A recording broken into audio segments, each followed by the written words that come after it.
Right folks, Andy Rag here. Just a quick video on something I've been working on for the last week or so. This is my near vertical incidence skywave or NVIS X-pole antenna.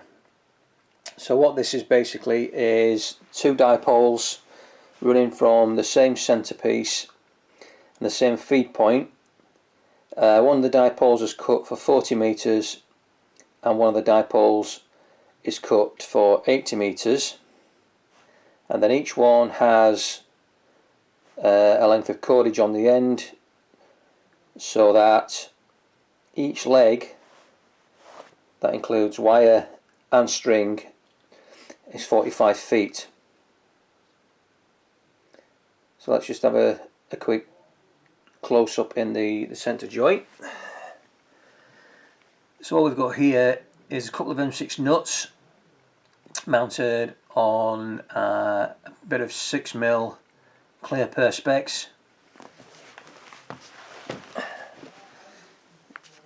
You've got the feed line here, just your standard BNC chassis mount connector, bit of RG58 cable. This black stuff on here is what they call liquid tape, and it's basically a bit like a mastic solution, solvent based by the smell of it, and then you just paint it on, and it covers up any bare wires and connections.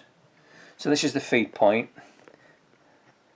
It comes through the perspex, and then the coax, so the screen and the center conductor splits to each feed point. So you've got, let's pull you back a bit, you've got a 25-foot dipole and a 38-foot dipole. Okay, you've got this clip here. That's going to allow you to put a prusik, to tie up a prusik loop on your feed line, so that there's no strain on this connector or this bit of cable here. Just thought I'd include that quickly. Okay, this is just showing you the end of the wire. This is the 25-foot wire.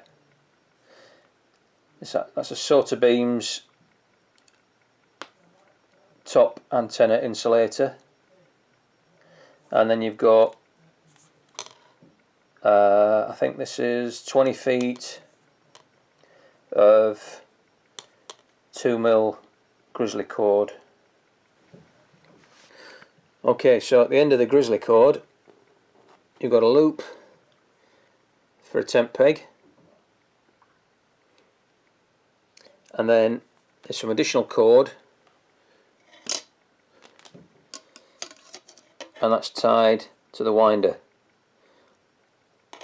So at no time have I got any loose items floating about. Everything is tied to the winder at one end and the center point at the other. Okay, I just spun you over now so that you can see the other side of the plate and the center plate there. You can see the wing nuts and the lugs. Those are just basically automotive style crimp lugs, nothing fancy. This wire is the heavy duty wire from Sota Beams. The winders are from Sota Beams, and the orange antenna insulators are from Sota Beams. Everything else is just stuff I had lying around, really. Apart from the perspex, I had to get the perspex from the club. Thanks very much to the club for supplying the perspex. This hole here has been cut to fit over the mast and to stop the correct point on the mast, such that the plate is 15 feet above the ground. And then obviously each of the four legs then get pegged out at 90 degrees to each other, and form your dipole. Each of the legs, I believe, is 45 feet in length to the tent peg loop, and 42 feet from the bottom of the mast. If you want to work out the mass and your trig, based on all the angles and whatnot. So this design is basically a tried and trusted design that the military use, and I've used for donkey's years. Basically to allow them to get over hills when communicating in valleys and such, and it also serves to mask the actual location of the transmitting station, because it's a really difficult to DF